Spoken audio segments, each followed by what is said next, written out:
Hey tea heads, this is Don from Mayleaf. You know, if you're looking for a sweet, syrupy, indulgent, smooth sipping raw PuErh tea, then there is no better place to start than Yiwu in Yunnan province. And if you're going to go to Yiwu, there are some very famous villages. One of them very well known is Guafengjai, and another one is Gaoshan village. Gaoshan village basically means high mountain village. Not particularly original, but has very, very, very sought after tea. We visited Gaoshan village about 5-6 years ago. You can check out the video if you would like to see Gaoshan village and see the producers of this tea under here, because this is one of those rare teas where we have been purchasing from the same farmers and producers for multiple years. The first one was Nectar Raider, the second one was Shimmer Bliss Rhodey, the third one was Mist Pilgrim, and the next one in the series is Jelly Juice Vampire. You can see the cover by Celine. So we don't buy from these producers every single year, so we taste it every year. But, you know, some years are going to be better than others. It's amazing in tea how the same plot of land, the same trees, the same farmers, the same producers can produce wildly different teas. And even amongst our range, from Nectar Raiders to Shimmer Bliss Rhodey to Mist Pilgrim, they've all been different. Nectar Raider was syrupy and sweet, just like the name suggests, syrupy and fruity. Shimmer Bliss Rhodey was more sugarcane sugared and had a hot sort of summer note to it. Mist Pilgrim was altogether cooler, more alpine, more floral, more high mountain in terms of its character. And so every year they're different, and some years we've selected them, some years we haven't. And the prices are going up because, well, Gaoshan village is a very sought after village, and labor costs in China are going up. So, you know, inevitably the price of the very highly sought after teas will go up, and this is one of them. So this is a Gushu estimated 200-year-old tea tree, so ancient tea trees. As I said, if you want to see the actual trees, then go check out the video in the description. Covered by Celine. I mean, it's getting boring, me saying the same things, but I think every time she steps up and does something which is uniquely hers, but also she pushes it and does different things. So we've got a real neon colored cover here. The detail in this moth is quite incredible, almost looks photographic, but it's not, it's a drawing. And the moth is sucking on a very ripe papaya that's fallen to the ground in the middle of what we like to think of as a tropical Yunnan forest. So we're calling this one the Jelly Juice Vampire. The reason is because in the tasting of the Maocha, I felt that the papaya note was so strong, this sort of very jellied, slightly creamy, fruity, tropical note of papaya. Papaya has a very particular flavor, kind of, as I said, creamier than other fruits and jellied, and it just worked. Jelly Juice Vampire, and you can see the moth sucking on the papaya that's fallen, very ripe, overripe papaya sitting on the forest floor. So let's open this up. I've got a cover here so we can admire it further. Scope of this tea, this is April 2023. Cultivar is the Daiyezhong variety. Picking origin is from the Gaoshan village in Yiwu. Picking and processing is bud and up to 3 leaves, depending on how tender they are. And elevations around 1,250 meters up there in Yiwu, one of the most sought after areas in the province of Yunnan. The queen of PuErh, as it is known. Look at these leaves. Very fine picking. Incredible array of beautiful textures here. And has a darker quality, as you can see, than your average raw PuErh that's very fresh. And you can see that the pickings are very, very fine. So it's either fine pickings or the genetics of the particular Daiyezhong trees in that area just tend to be a bit finer. It's probably a combination of the two. The smell coming off this cake, I don't often talk about the smell of the cold leaves. It is just overflowing with this tropical fruit note of papaya. So papaya is, you know, on the cover, and it's so heavy on the nose. Sweet, slightly creamy quality, and certainly very tropical. Oh, the smell of that cake is immense. So first time for me trying this since it's arrived. I'm always excited to try teas. I remember when we tasted the matcha, you know, often with these suppliers, we get this matcha as one of the first that arrives. I don't know why, but they tend to be very early at sending it to us. And so we haven't tasted a lot of the other matchas. And so it's always a bit like, are we going to go for it? Because it will go very quickly. If we wait a few days, it'll be gone. So it's always like that decision. Should we? And sometimes we've hummed and hawed. And sometimes I've actually looked back and regretted that I didn't buy from there, because I thought, let's just hold on and see what else is out there, etc. When we first tasted this, it was instant. We were like, yep, definitely getting this one for sure. It was an easy decision. Right, I'm going to put this down.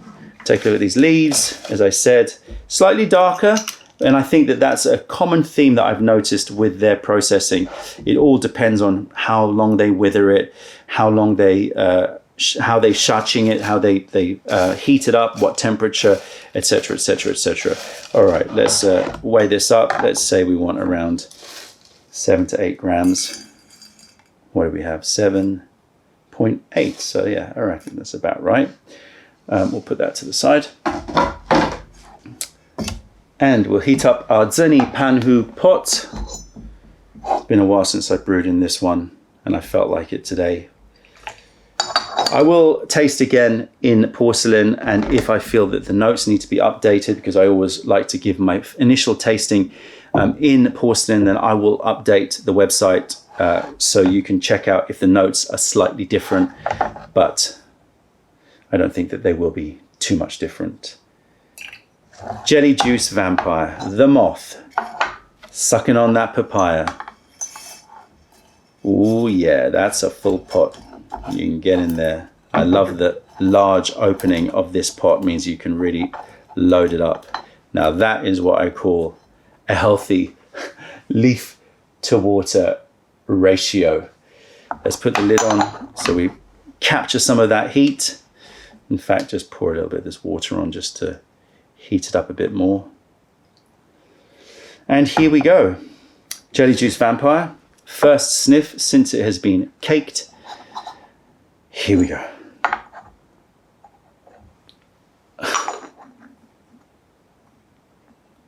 Ah. Can we just leave it at that sound? Ah. It is the it is like, I defy anyone to not love that smell. Papaya, caramel, a little bit of oat biscuits,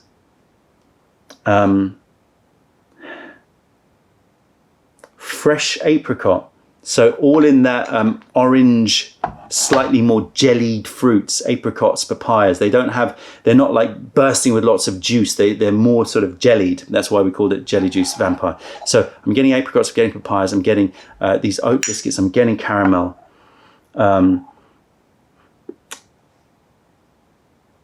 Sticky toffee pudding, but a light sticky toffee pudding, not too dark, but definitely some, you know how sticky toffee puddings, if it's a good one, will have dates in.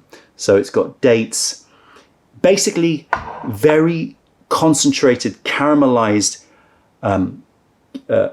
dates, toffee caramels, and then the brighter tropical fruity notes of papayas and fresh, very ripe apricots. There's much more. I said oat biscuits as well. It is, it just, oh, I wish everybody could smell this. It's so delicious, the smell. I would be happy just that. Just leave me for half an hour and I could just sniff away. There's a little bit of a fresh note going on as well, but I don't want to waste too much of your... So we're just going to rinse it now. and see how that aroma changes as the leaf becomes hydrated.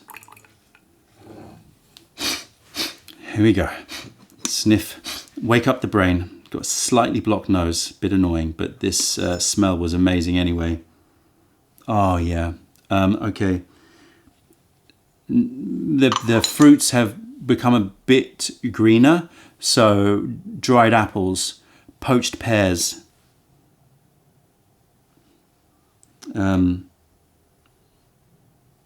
pineapple juice, but not, it's going to sound weird, not a good one, like not a fresh one, but instead like concentrated pineapple juice, you know.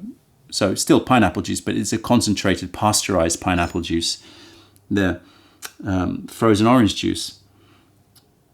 But then a creaminess, getting touches of those oat cookies, creme anglaise, hay.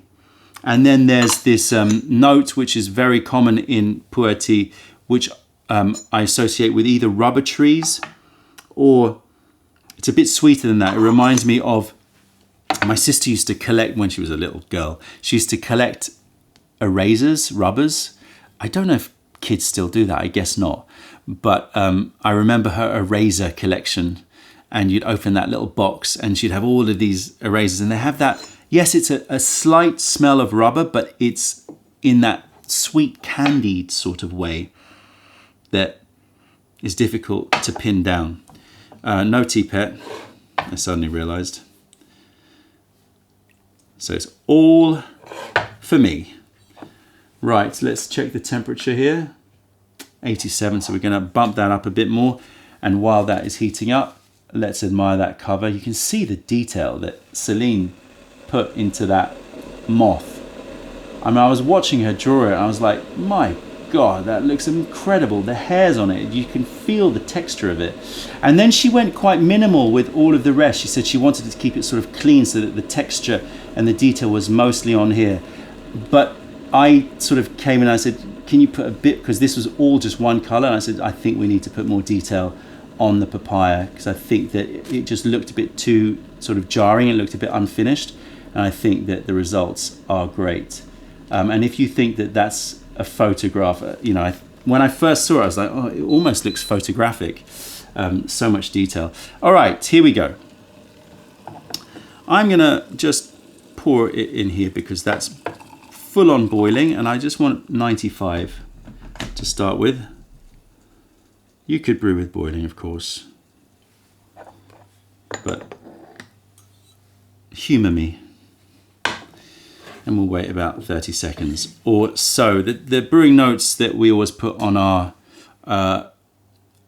instructions, either on the wrapper or on boxes, tend to always be more erring towards the side of lighter brewing and being conservative with the amount of infusions. Usually I'll brew a bit heavier and I'll get more infusions than we state. But I just feel like I just want to be conservative because I recognize that I drink a lot of tea, and therefore, you know, I might be more used to a bit more of a heavy hitting brew. Okay, smell these leaves one more time. Can't resist. Yeah, this dried apple and frozen orange juice mixed with creme anglaise, and then papaya. Slight. I have to come back to that. Ooh, a little bit of a starchy quality. Maybe taro, sweet taro, but all in the sweet territory. Color is a light golden liquor, creamy even in its sort of look. Yeah. Because of the cloudiness of it, because of all of the trichomes, it has a sort of creamy look to it. All right, texture. Thick and oily. Very thick and oily. Gorgeous texture. And already one sip and my mouth is bursting with fruits. And I'm going to have a tough time describing it. I mean, papaya is the central fruit here. But there's lots of different sort of supporting part fruits going on as well. It'll come to me. Black currant, but more the aroma of black currant has a certain vine quality, a certain spicy vine quality. You could say the same for elderflower. So blackcurrant, elderflower, even though they're different, they have a certain sweet, fruity vine note. Vine, I mean the stem, the greenness, but it's a little bit fruity. Definitely those creamy notes coming through as well. I would say fudge, vanilla fudge. There's a mineral quality to it that is like a light, wet slate or wet stone quality, like wet pebbles, river pebbles. No, look how jellied that is. Jelly Juice Vampire has some jellied liquor too.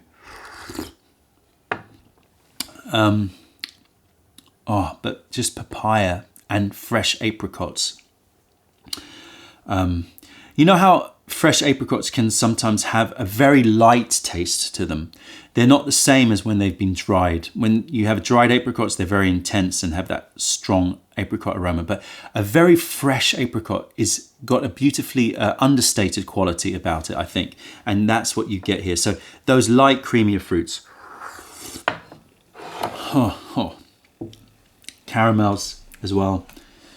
All right, we're going to brew this. It's at 100. So we'll see how that fares. And I'm going to brew it around the same amount of time, maybe slightly shorter.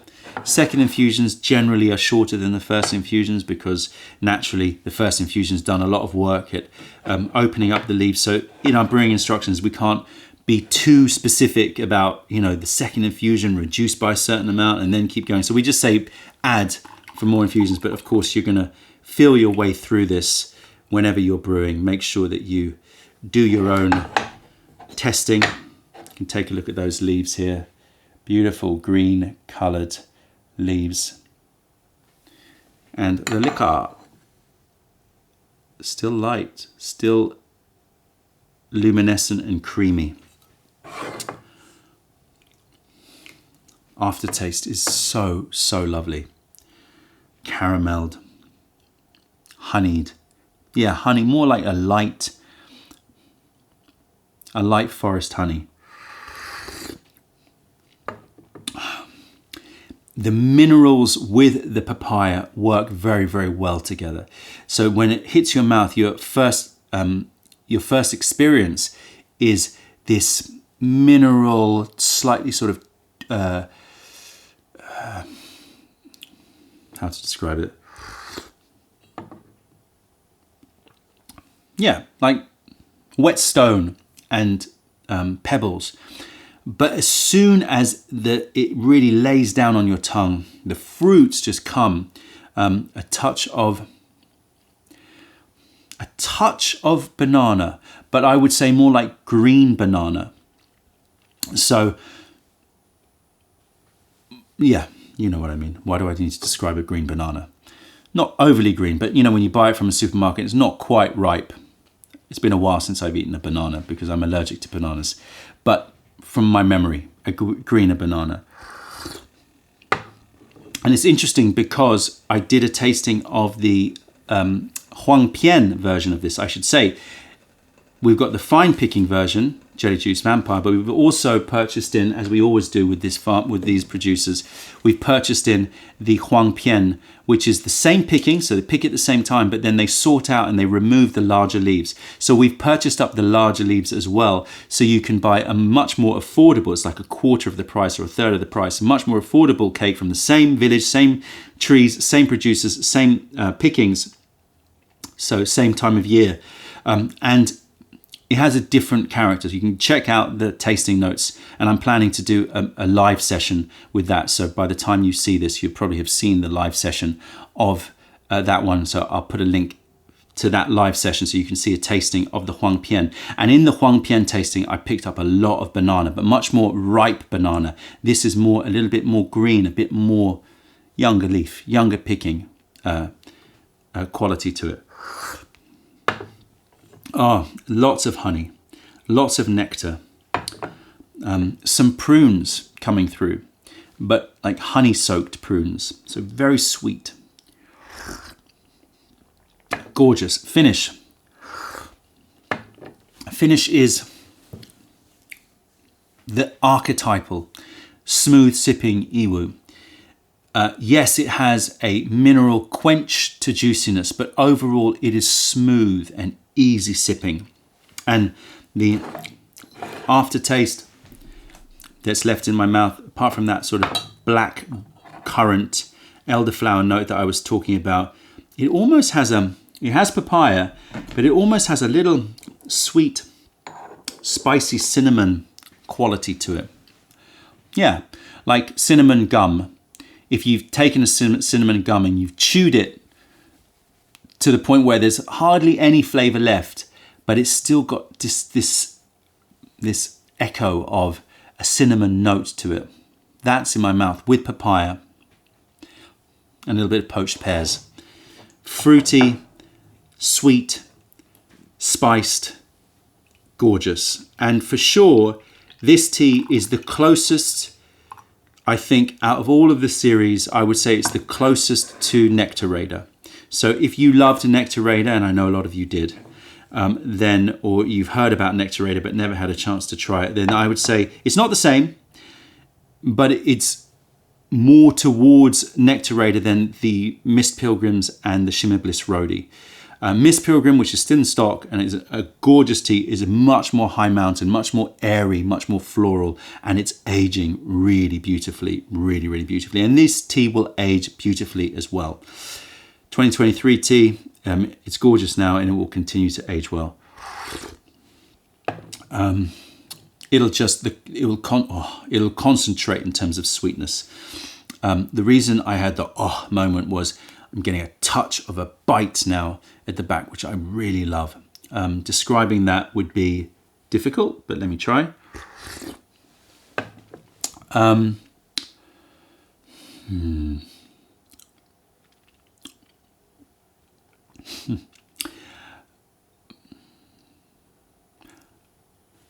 Imagine you've taken some apples and you've caramelized them down so that the sugar is starting to, tarte tatin, you know, that caramelized, very dark caramelized apple caramel.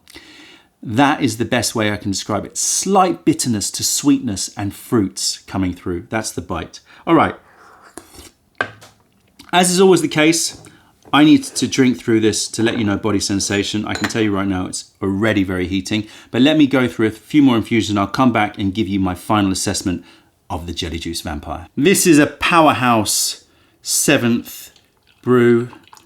Left it for a fair while I was fiddling around with switching on all the cameras. You can see the liquor has still got a lovely light sheen considering that it is a fairly hefty brew. Maybe a minute long brew. Still really lovely and light and jellied as well. Right. So the texture has remained very, very thick. I mean, you can see the bubbles on there. They're sticking around right in the middle there. All right. Another taste. The flavor is remarkably consistent. As you brew into the leaves, you're getting a little bit more of that caramel, that darker caramel note that I was talking about, and a slight tang as the inner leaf material gets extracted.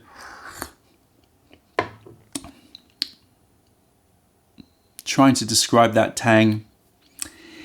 Maybe like if you eat a pear and when you get closer to the core of the pear, you have a slight acidity creeping in. Not too much. It's still, creamy and sweet and pear-like, but it's got a little bit more as you approach the core. That's the kind of acidity which is just tingling around in my mouth. It is a very, very, very high grade Gaoshan Yiwu.